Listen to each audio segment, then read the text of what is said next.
The evolution of culture is the metaphysical correlate of our physical capacity to store data.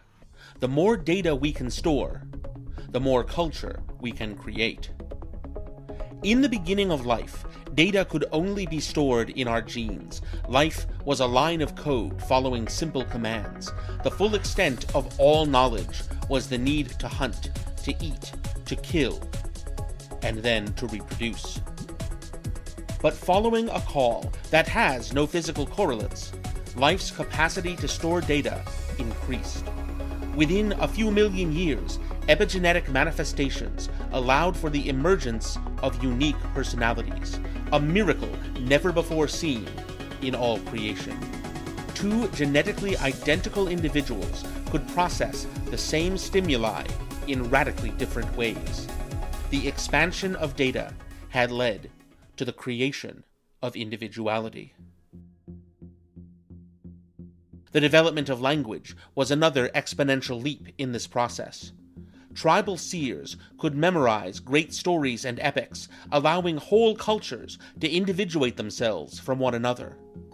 The more data they could store, the more stories they could tell, and the more stories they could tell, the more unique each culture and the individuals in it could be.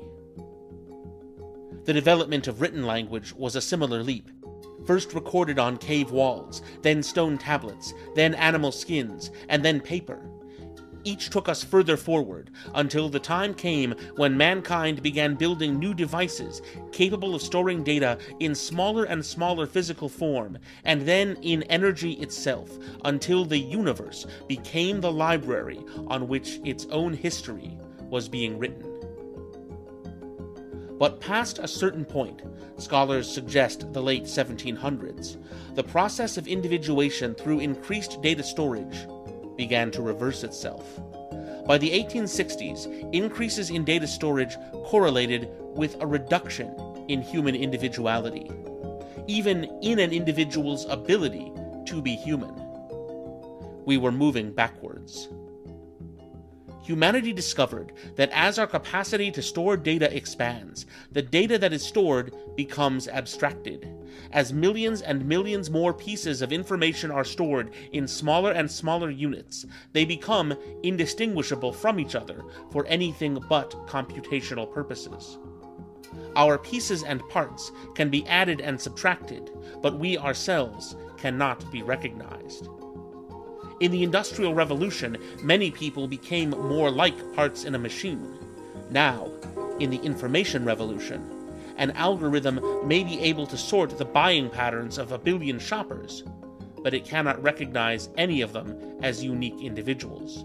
It can only see them as atomized clusters of identical data, each purchase as indistinguishable as each person. The more data we can store, the more we are now pushed to an indistinguishable uniformity.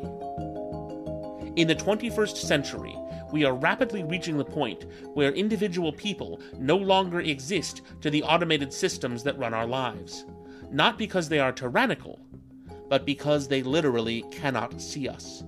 Our uniqueness is lost within a sea of data as vast as the universe itself. However, a new approach to data, emerging from a secret cabal of artists whose origins reach back in time to the posting of the very first laws in the city of Ur, has been discovered. Once implemented, it promises to help us emerge from the ocean of data and the womb of things to reclaim our identities as unique individuals, to use big data to discover new ways of being human. It is nothing less than the emergence of a new self, as the cosmos falls.